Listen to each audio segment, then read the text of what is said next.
பிரான்சினுடைய அதிபர் மெக்ரான் இன்றைக்கு ஒரு அறிவித்தலை விடுத்திருக்கிறார். பாலஸ்தீனத்தை தனி நாடாக்குவது, இஸ்ரேல் ஒரு நாடு பாலஸ்தீனம் ஒரு நாடு என்கிற அந்த கோட்பாட்டை வலியுறுத்தும் விதமாக இரு நாட்டினுடைய தீர்வுகள் குறித்த ஒரு உச்சி மாநாட்டை பிரான்சும் சவுதி அரேபியாவும் தலைமை தாங்கி நடத்த போகிறது. ஜெனின் முகாம் பகுதிகளில் கிட்டத்தட்ட 87 கட்டிடங்களை இன்றைக்கு மாத்திரமே இஸ்ரேல் அடித்து நொறுக்கி இருக்கிறது, அழித்து இருக்கிறது, மொத்தமாக இல்லாமலாக்கி இருக்கிறாங்க. வரைபடத்தையே நாங்க இல்லாமலாக்க போறோம், அந்த வரைபடம் முழுவதுமாக இஸ்ரேல் என்கிற வரைபடத்துக்குள் வர வேண்டும், பார்டரை எகிப்து திறந்தே ஆக வேண்டும் அவர்களை காப்பாற்றுவதற்காக. அப்படி திறக்கிற போது இந்த மக்கள் எல்லாம் எகிப்துக்குள்ள போயிருவாங்க, காசா எங்களுக்குரியது என்று நாங்கள் அறிவிப்போம் என்பதுதான் அவர்களுடைய சூட்சுமமான திட்டமாக இருக்கிறது.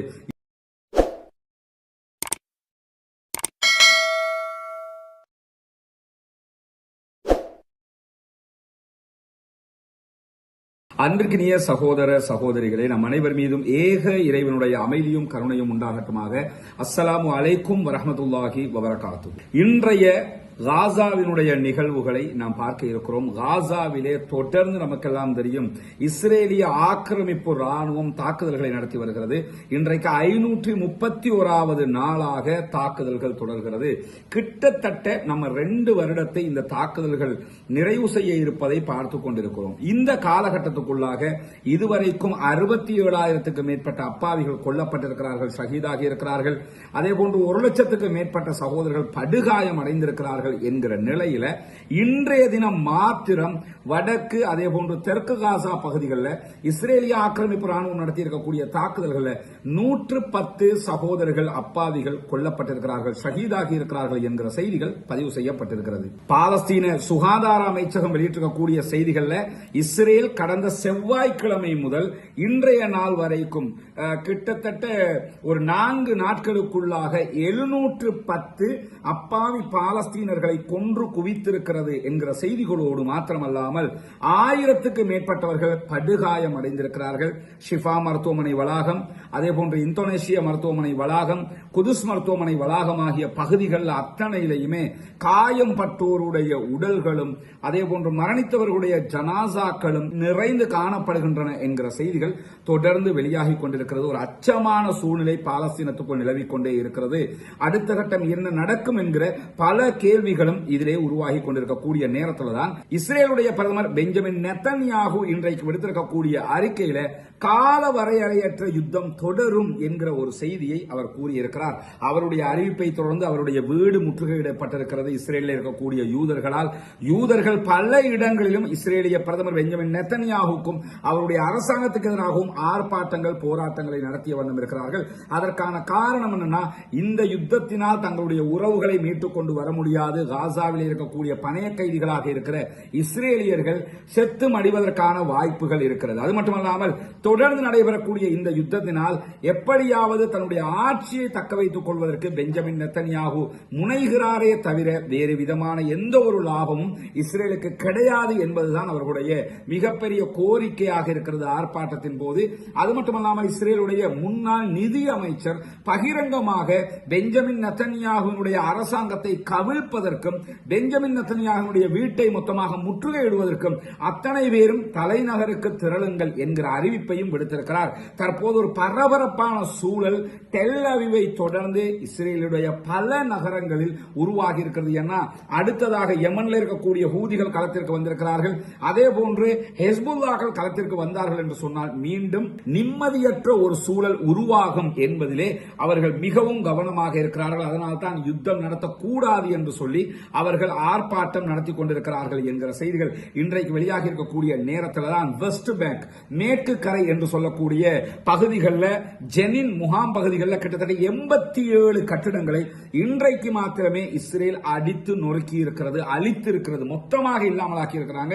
அதுக்கு அவங்க என்ன காரணம் சொல்றாங்கன்னா, அந்த வெஸ்ட் பேங்க்ல ஜெனின் பகுதிகளில் இருக்கக்கூடிய மேப்பை வரைபடத்தையே நாங்க இல்லாமலாக்க போறோம், அந்த வரைபடம் முழுவதுமாக இஸ்ரேல் என்கிற வரைபடம் வரைபடத்துக்குள் வர வேண்டும் என்றுதான் நாங்கள் தாக்குதல் நடத்துகிறோம் என்று சொல்லி அவர்கள் சொல்லக்கூடிய காட்சிகளும் வீம்புத்தனமான பேச்சுகளும் கூட இன்றைக்கு வெளியாகி இருக்கக்கூடிய நேரத்தில் தான் வடக்கு காசா, நார்த் காசா பகுதிகளில் மீண்டும் இஸ்ரேலிய ஆக்கிரமிப்பு ராணுவம் உடனடியான தரைவழி தாக்குதல்களை ஆரம்பித்திருக்கிறார்கள். வடக்கு காசா பகுதிகளில் இருக்கக்கூடிய மக்கள் தாங்கள் வெளியேற முடியாது என்று நிற்கிறார்கள். அந்த மக்கள் மீது தாக்குதல்களை நடத்துவோம் என்று சொல்லி மீண்டும் மீண்டும் எச்சரிக்கைகளை சொல்லிக் கொண்டிருக்கிறது இஸ்ரேலிய ஆக்கிரமிப்பு ராணுவம். இதுல இருந்து ஒன்னு மட்டும் தெரியுதுங்க. முதலாவது என்ன முயற்சி பண்ணாங்கன்னு சொன்னா, டொனால்ட் ட்ரம்ப் ஆட்சிக்கு வந்ததோட காசாவில் இருக்கிற மக்களை ஜோர்தானுக்கோ அல்லது எகிப்துக்கோ வெளியேற்றிட்டு முழு காசாவையும் கைப்பற்றிக்கலாம் நினைச்சாங்க. அதற்கு அரபு நாடுகள் ஒப்புக்கொள்ளவும் இல்லை, ஜோர்தான் ஒப்புக்கொள்ளவும் இல்லை, எகிப்து ஒப்புக்கொள்ளவும் இல்லை, யூரோப் கண்ட்ரிஸ் ஒப்புக்கொள்ளவும் இல்லை. அதற்கு பிறகு இந்த மக்களை சோமாலியாவுக்கு அல்லது சோமாலி லேண்டுக்கு கொண்டு போய் விடலாம் என்று சொல்லி நினைத்தார்கள். அதையும் அவர்களால் செய்ய முடியாது போன நேரத்தில் தான் இப்ப என்ன முடிவெடுத்திருக்கிறாங்கன்னா, எப்படியாவது இந்த மக்கள் மீது தாக்குதலை நடத்தி இவர்களை வெளியேற்ற வேண்டும். அவர்கள் தாக்குதல் தாங்க முடியாமல் ஒருபுறம் வடக்கில் இருந்து விரட்டப்பட்ட தெற்கு நோக்கி போவாங்க. தெற்கிலையும் விரட்டப்படுகிற போது ரஃபா பார்டர் வரைக்கும் வருவாங்க. பார்டரை எகிப்து திறந்தே ஆக வேண்டும் அவர்களை காப்பாற்றுவதற்காக. அப்படி திறக்கிற போது இந்த மக்கள் எல்லாம் எகிப்துக்குள்ள போயிருவாங்க. காசா எங்களுக்குரியது என்று நாங்கள் அறிவிப்போம் என்பதுதான் அவர்களுடைய சூட்சுமமான திட்டமாக இருக்கிறது. இதற்கு எதிராக எங்களுடைய போராட்டம் உச்சமாக தொடரும் என்று சொல்லி இன்றைக்கு பாலஸ்தீன விடுதலை அமைப்பு அறிவித்திருக்கக்கூடிய நேரத்தில் தான் பைத்துலாகியா என்கிற வடக்கு நகரத்தினுடைய பகுதிகளில் இருந்து அவங்க தற்போது தரைவழி தாக்குதல்களை ஆரம்பித்திருக்கிறார்கள் என்கிற செய்திகள் வெளியாகி இருக்கக்கூடிய நேரத்தில் பிரான்சினுடைய அதிபர் மெக்ரான் இன்றைக்கு ஒரு அறிவித்தலை விடுத்திருக்கிறார். பாலஸ்தீனத்தை தனி நாடாக்குவது, இஸ்ரேல் ஒரு நாடு பாலஸ்தீனம் ஒரு நாடு என்கிற அந்த கோட்பாட்டை வலியுறுத்தும் விதமாக இரு நாட்டினுடைய தீர்வுகள் குறித்த ஒரு உச்சி மாநாட்டை பிரான்சும் சவுதி அரேபியாவும் தலைமை தாங்கி நடத்த போகிறது. பல நாடுகளை ஒன்றிணைத்து இந்த ரெண்டு நாடும் சேர்ந்து தலைமை தாங்கி நடத்த போகிறது என்று அறிவித்திருக்கக்கூடிய பிரான்சினுடைய அதிபர் மக்ரான் அவங்க என்ன சொல்றாங்கன்னா, இஸ்ரேலுடைய தாக்குதல்கள் மீண்டும் தொடர்வதை ஒருபோதும் ஏற்றுக்கொள்ள முடியாது. இஸ்ரேல் மீண்டும் பாலஸ்தீனம் மீது படையெடுக்க கூடாது. நடந்தது நடந்து முடிந்து விட்டதாக இருக்க வேண்டும்.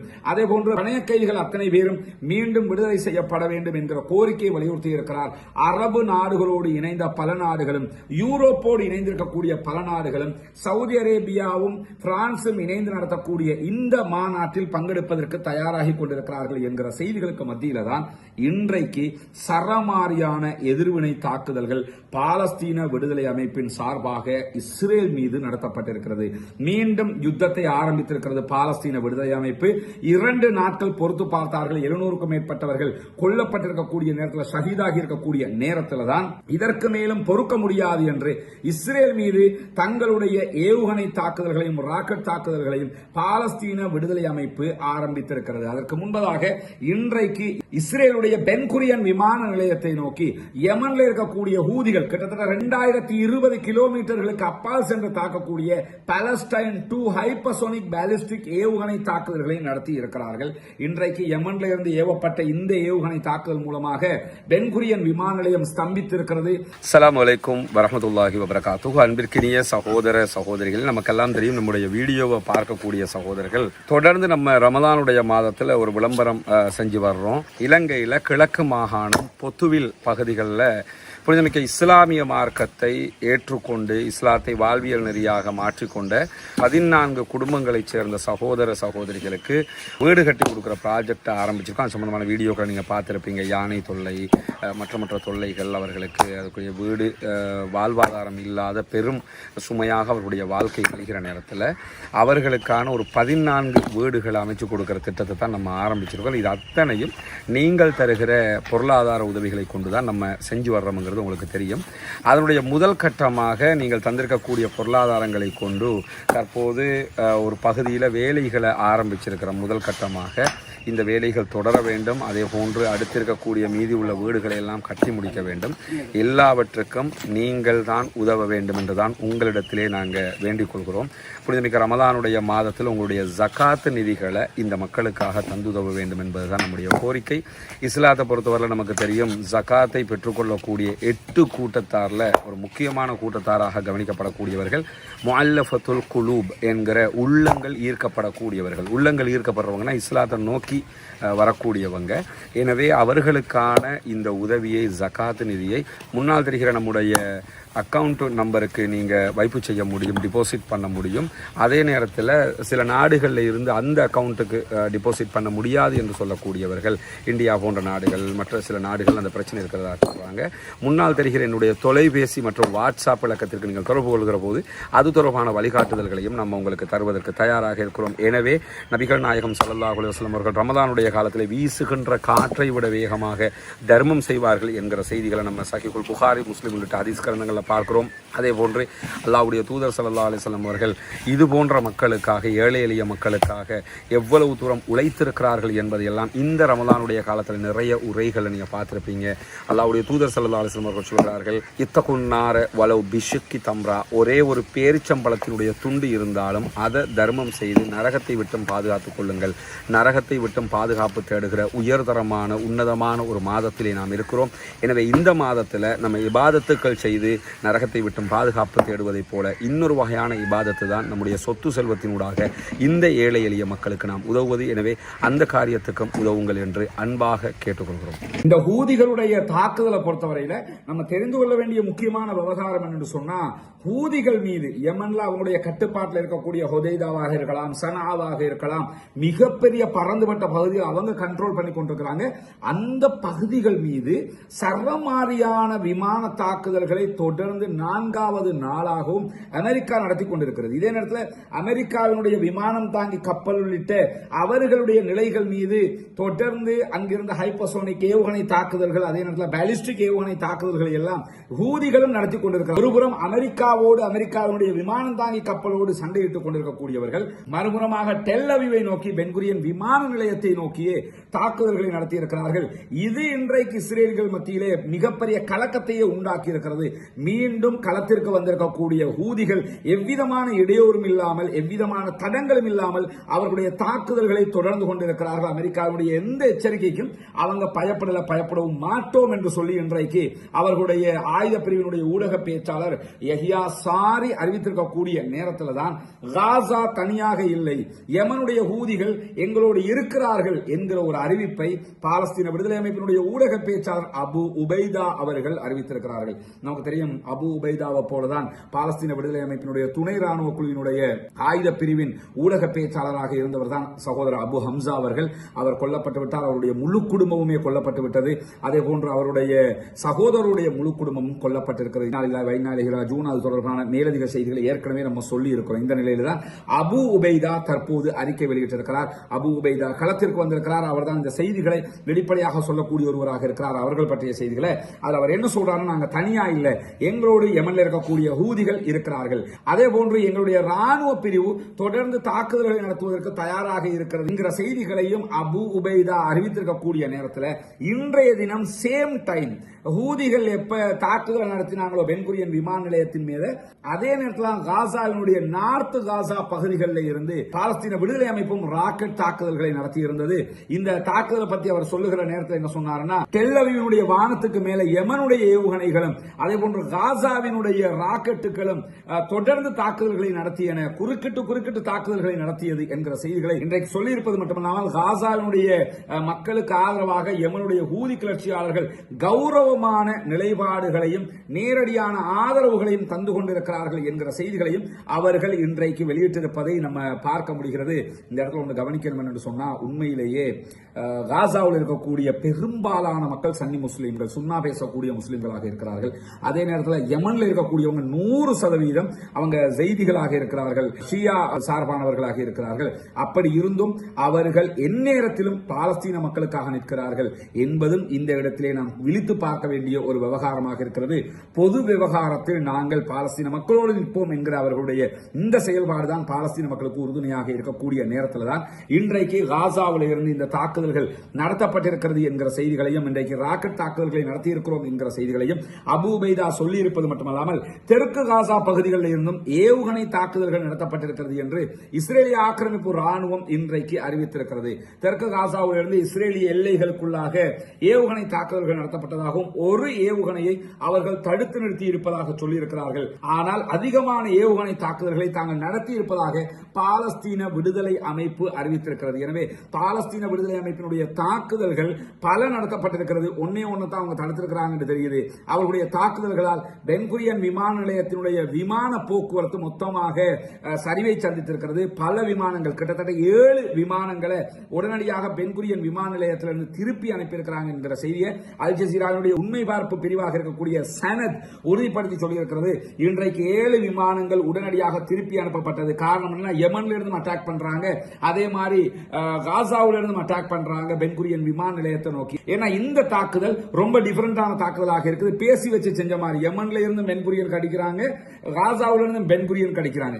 யமன்ல இருந்து அடிக்கக்கூடிய சேம் டைம் தான் காசாவுல இருந்து இவங்க தாக்குதல் நடத்துறாங்கன்னு சொன்னா கண்டிப்பாக ஏதோ ஒரு வகையில் சிங்க் ஆகித்தான் இந்த தாக்குதல்கள் மீண்டும் நடத்தப்படுகிறது என்பது புலப்படுகிறது. இந்த சிங்க பண்ணி இருக்கிறது கூட ஈரான் தான் என்பதும் மிக தெளிவாக அனைவருக்கும் புரிகிறது. அதனாலதான் அமெரிக்கா திரும்ப திரும்ப ஈரானை வார்ன் பண்ணிக்கிட்டு இருக்காங்க. அந்த வார்னிங் எல்லாம் கணக்கெடுக்காம வாடா பாத்துக்கலாம் சொல்லிக்கிட்டு யமன்ல இருந்து தாக்குதலை நடத்த சொல்லி இருக்கிறார்கள். சேம் டைம் காசாவில் இருந்தும் மீண்டும் தாக்குதல்கள் நடத்தப்பட ஆரம்பித்திருக்கிறது. எனவே காசாவில் இருந்து இன்றைக்கு தாக்குதல் நடத்தப்பட்டதில் என்ன அழிவுகள் அங்கே ஏற்பட்டிருக்கிறது என்கிற செய்திகள் வெளியாகவில்லை. காரணம் அங்க அல் ஜசீரா தடை செய்யப்பட்டிருக்கிறது. அங்க எந்த தொலைக்காட்சிகளுக்கும் அனுமதி கிடையாது. அங்க இருக்கக்கூடிய செய்திகளை, உண்மை செய்திகளை வெளியே கொண்டு வர்றதுங்கிறது ரொம்ப கடினமான ஒரு விவகாரம். இருந்தாலும் காசாவில் இருந்து இன்றைக்கும் தாக்குதல் நடத்துகிற அளவுக்கு பாலஸ்தீன விடுதலை அமைப்பினுடைய பலம் இருக்கிறது என்பதை நம்ம புரிந்து கொள்ள முடிகிறது. எனவே பாலஸ்தீன விடுதலை அமைப்பு நாங்கள் தொடர்ந்து தாக்குதலை நடத்த திட்டமிட்டிருக்கிறோம் என்கிற செய்திகளையும் சொல்லியிருக்கிறார்கள். வரைமுறை இல்லாமல் நீங்கள் தாக்கினால் வரைமுறை இல்லாமல் நாங்களும் தாக்குவோம் என்கிற அறிவிப்பையும் அவர்கள் விடுத்திருக்கிறார்கள். எது எப்படி போனாலும் இந்த தாக்குதல்களுக்கு நடுவில் பாலஸ்தீன விடுதலை அமைப்பு இன்றைக்கு வெளியிட்டிருக்கக்கூடிய அறிக்கையில் என்ன சொல்றாங்கன்னா, மத்தியஸ்தர்களோடு பேச்சுவார்த்தையும் நடத்தி கொண்டிருக்கிறோம், கத்தாரோடு எகிப்தோடு பேச்சுவார்த்தை நடத்தி கொண்டிருக்கிறோம். எங்களுடைய மக்களுக்கு அமைதி தேவை, நிம்மதி தேவை. அதற்காகவும் அவர்கள் பட்டினியில் வாடிக்கொண்டிருக்கிறார்கள், அதிலிருந்து அவர்களை மீட்டெடுப்பதற்காகவும் கூட நாங்கள் எங்களுடைய பணிகளை செய்து கொண்டுதான் இருக்கிறோம். எனவே எங்களுடைய பணிகளை முன்னெடுப்பதில் அவர்களோடு சமாதான பேச்சுவார்த்தைகளை நடத்துவதில் நாங்கள் பின்வாங்கவில்லை. அது நடந்து கொண்டிருக்கிற அதே நேரம் தொடர்ந்து அடிவாங்கிக் கொண்டிருக்க முடியாது. எனவேதான் அவர்கள் மீது உச்சகட்ட தாக்குதல்களையும் நடத்த ஆரம்பித்திருக்கிறோம் என்று சொல்லியிருக்கிறார்கள். எதிர்காலங்களில் வித்தியாசமான தாக்குதல்கள் கூட நடத்தப்படலாம் என்கிற செய்தியை சொல்லியிருக்கிறாங்க. பொறுத்திருந்து பார்ப்போம் என்ன நடக்கப் போகிறது என்பதை. பாலஸ்தீனம் வெற்றி பெற வேண்டும், பாலஸ்தீனம் சுதந்திரமடைய வேண்டும், பாலஸ்தீன மக்களும் நம்மை போன்ற நிம்மதியானவர்களாக மாற வேண்டும் என்கிற உயரிய பிரார்த்தனைகளோடு பாலஸ்தீன மக்களுக்காக தொடர்ந்தும் ஜனநாயக ரீதியாக குரல் கொடுப்போமாக என்கிற கோரிக்கைகளோடு நாம தொடர்ந்து 2-3 நாட்கள் வெளியூர்ல இந்த நம்முடைய வீடு கட்டுகிற அந்த திட்டத்திற்கான வேலையாக வெளியூர்ல நிற்கிறோம். அதே மாதிரி முஸ்லிம் அல்லாத சகோதர சகோதரிகளுக்காக இஸ்லாம் பற்றிய கேள்வி பதில் நிகழ்ச்சிகளை தொடர்ந்து நடத்தி வர்றோம். அதனுடைய வீடியோக்கள் நாளை முதல் வெளியாக இருக்கிறது. இன்ஷா அல்லாஹ் நீங்கள் பார்க்கும்போது அல்ஹம்துலில்லாஹ் அவர்களுக்கான செய்திகளை நம்மள முடிஞ்ச அளவுக்கு எத்தி வைக்கிறோம்ங்கிற செய்திகளை நீங்க பாப்பீங்க. இன்ஷா அல்லாஹ் அந்த பணிகள் வெளியூர்ல இருக்கிறதுனால தான் வீடியோக்கள் இந்த வடிவத்தில் வந்து கொண்டிருக்கிறது. இன்ஷா அல்லாஹ் நாளைய தினம் பழைய முறையிலேயே வீடியோக்கள் வெளியிடப்படும் என்பதை குறிப்பிட்டுக் கொள்கிற அதே நேரம் பாலஸ்தீன மக்களுக்காக தொடர்ந்து பிரார்த்தனை செய்யுங்கள் சகோதரர்களே. நாளைய தினம் மிக முக்கியமான இன்னும் பல செய்திகளை எதிர்பார்த்திருங்கள். தனி வீடியோக்களாக அதை வெளியிடுறதுக்கு திட்டமிட்டிருக்கோம். அல்லாஹ் தஆலா அருள் புரிய வேண்டும். ஆகிறது அல்ஹம்துலில்லாஹி ரப்பில் ஆலமீன்.